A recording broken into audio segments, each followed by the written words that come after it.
मेरा नाम बेक्यूजिल है और हर कोई मुझे एक लूजर के रूप में जानता है जो मैजिक में पूरी तरह यूजलेस है, जिस पर अब मैं सबको गलत साबित करने वाला है। मैं अब वो इंसान नहीं रहा जो पहले हुआ करता था। भले ही मैं ब्रोक हूं और टैलेंटलेस भी हूं, फिर भी किसी तरह किंगडम की टॉप मैजिक एकेडमी में आ जाता हूं। पहले ही दिन जब प्रोफेसर अनाउंस करता है कि ये टेस्ट हमारी पूरी जिंदगी डिसाइड करने वाला है, तो वो मजाक नहीं कर रहा होता है। हमारे ग्रेड्स तय करते हैं कि हम क्लास एफ में जाएंगे या क्लास एस में जाएंगे, जिसके बाद वो सबको अपना सामान हटा देने को बोलता है और जो भी ग्लासेस पहने हुए हैं उन्हें चेकिंग के लिए देने को कहता है, ताकि कोई चीटिंग ना कर सके। जिस पर मैं चुपचाप बैठा रहता हूं, क्योंकि यहाँ सबके लिए मैं बस एक नोबडी हूं, एक टोटल फेलियर। जैसे ही टेस्ट शुरू होता है, मेरे पास एक भी आंसर नहीं होता है। मैं इधर उधर देखता हूं और नोटिस करता हूं कि कुछ ही स्टूडेंट्स सवालों को बहुत आसानी से कर रहे हैं, शायद जीनियसेस होंगे। फिर मैं पीछे नहीं रहना चाहता, इसलिए उन ग्लासेस की तरफ हाथ बढ़ाता हूं जिन्हें अभी तक यूज करने का प्लान नहीं था। लेकिन जैसे ही मैं उन्हें पहनने वाला होता हूं, प्रोफेसर मुझे पकड़ लेता है। वो गुस्से में कहता है कि मैंने एनालिसिस के लिए उन्हें जमा नहीं किया था। जिसके बाद वो मेरे सामने ही ग्लासेस चेक करता है और एक पल के लिए मुझे लगता है कि अब मैं पकड़ा गया। मुझे लगता है अब सब खत्म हो गया, लेकिन उसे कुछ भी सस्पिशियस नहीं दिखता और वो ग्लासेस वापस दे देता है।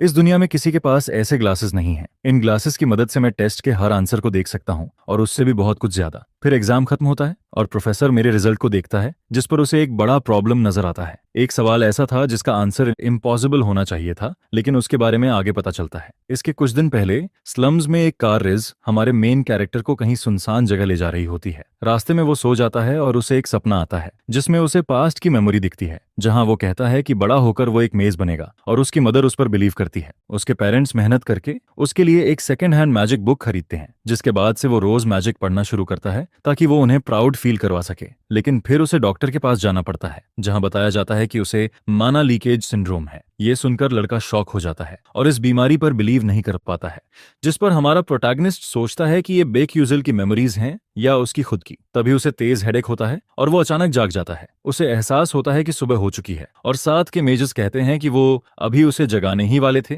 क्योंकि वे लोग एल्जोआ पहुंचने वाले हैं, जो आर्केनियम की सैटेलाइट सिटी है। तभी वे लोग कैरेज रोकते हैं और बीच रास्ते में ब्रेक लेते हैं। वहीं उसकी मुलाकात एक ब्लू हेड गर्ल से होती है, जो उसे देखते ही मुड़ जाती है और ग्रीट तक नहीं करती, जिस पर उसे समझ आता है कि सब नॉर्मल है और वो बेकार में डर रहा था, क्योंकि ये दुनिया पूरी तरह मिडिल एजेस जैसी नहीं है। मेरा नाम बेक्यूजिल है और हर कोई मुझे एक लूजर के रूप में जानता है जो मैजिक में पूरी तरह यूजलेस है, जिस पर अब मैं सबको गलत साबित करने वाला है। मैं अब वो इंसान नहीं रहा जो पहले हुआ करता था। भले ही मैं ब्रोक हूं और टैलेंटलेस भी हूं, फिर भी किसी तरह किंगडम की टॉप मैजिक एकेडमी में आ जाता हूं। पहले ही दिन जब प्रोफेसर अनाउंस करता है कि ये टेस्ट हमारी पूरी जिंदगी डिसाइड करने वाला है, तो वो मजाक नहीं कर रहा होता है। हमारे ग्रेड्स तय करते हैं कि हम क्लास एफ में जाएंगे या क्लास एस में जाएंगे, जिसके बाद वो सबको अपना सामान हटा देने को बोलता है और जो भी ग्लासेस पहने हुए